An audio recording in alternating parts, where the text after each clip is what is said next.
Hey folks, welcome aboard the channel. I'm Don. This is Rockin' the Country. I've got a gift request from none other now than John O'Dowd, right here in New Jersey. So John, shout out to you. I'm in Jersey.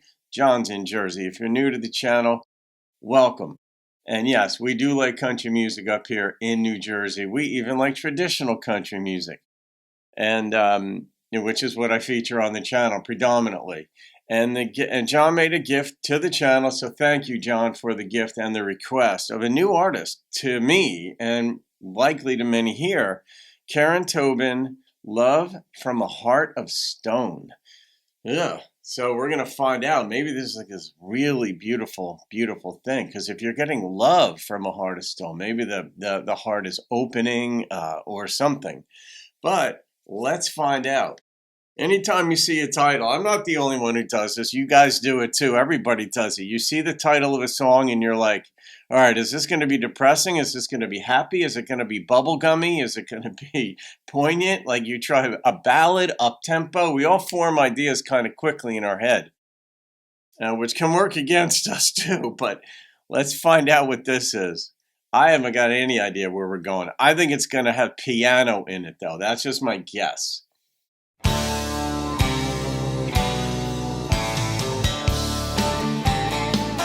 Did not start the way I expected.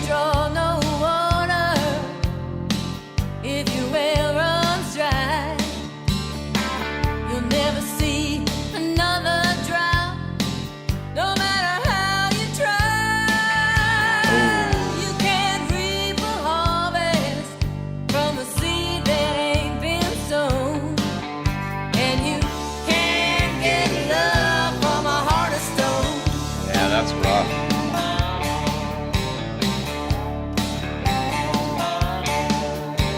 I tried so hard to please you, to show you that I care, but I was always searching for something that was never there. I should have seen it coming. Oh, I should have known that you can't get love from a heart of stone. Those are facts. A heart of stone. A heart of stone.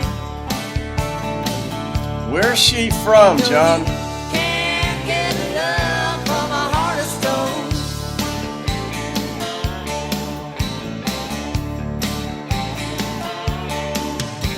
So don't you come around here begging me to take you in. I've seen the way it happens. I don't want to see it happen again. All right, real quick. This song that I got only had 324 views when I grabbed it from Karen, either her channel or YouTube's version of her channel. Let's put it that way.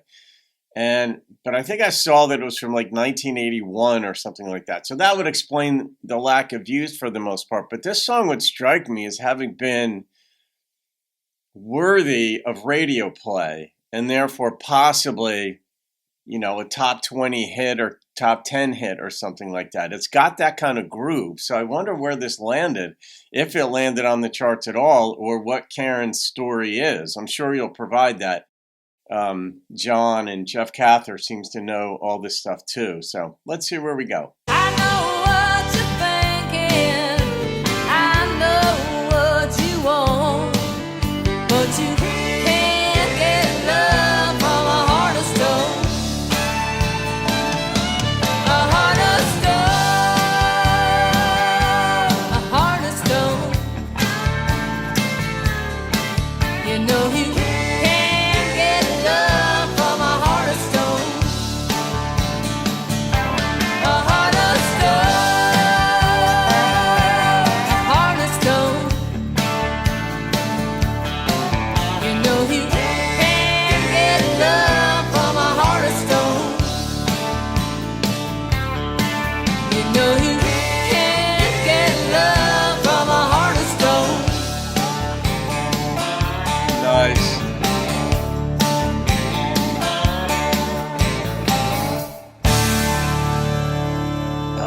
gosh, this reminded me of something and I couldn't put my finger on it. There were a couple of songs, and sometimes the confusion when I'm trying to figure it out, like, what does this remind me of? It's because it's reminding me, like, in here we have a female vocalist, but it might be a male vocalist song that something is reminding me of, and that is where, like, the disconnect will come in and why I can't summon it immediately. But reminded me of two different artists, and I cannot think of whom. One was based on the instrumentation, and the other was based on her vocals. But all that said, this was just delightful. I was wrong on all accounts. I was expecting a slower song that had piano in it. That's what the title suggested, right? But I always, as my ex-wife told me, anytime I remember one time I prefaced something to her, and I said, I could be wrong about this, but, and she interrupted and she goes, "That's true anytime you speak." I'm like, well, being from Jersey, I thought that was a good one, right? Because it's true. I mean, I was a philosophy major. I know you don't have to be a philosophy major to know that anytime you speak, you might be wrong. And I'm comfortable with that. I don't like being wrong. I hate, it's not like my goal. Hey, I'm going to wake up today and just be wrong as much as I can. Although a couple of days I did go Costanza, and it actually worked out well, doing the opposite of some of my inclinations. That was about 20 years ago. But all that said, there was no piano in this and such, which I was sort of expecting, like with that song title. But this was moved right along. It had that repetitive drum going on in it, but that worked in this song. The problem that others will talk about, as well as myself, will speak of, like the Nashville. It's the formula for a Nashville bro country song where you've got that repeat drum loop. You just get it out of a computerized program. It's not even a drummer doing it. It's out of a box, a digital box, and it just does this repeat beat, and then the rest of the song is kind of fleshed out around it. This one worked. There were some nice accents in this song where it would just be like maybe two notes of a fiddle would come in and then go out. It wouldn't be like a long, stay in it for, 10 or 15 seconds, or I didn't hear a mandolin in there. Sometimes it's tough for me to pick out what instrument it is because strings can be loose, can be tight, depending on what instrument they're on and the sound the producer's going for in the song.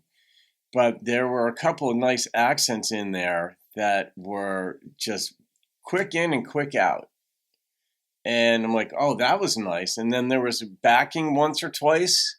So, and as for the content of the song, absolutely. I know people like this. I wrote about them in my book, Through Lines. I'll put the image here and even the link at the end of the book where I depict the nine personality types that comprise the human race. It's an audacious claim, if you will, but it's based on my observations living on the planet this long. And some folks have way more compassion than others. Some have way more compassion than maybe is even healthy. They can fall out of balance.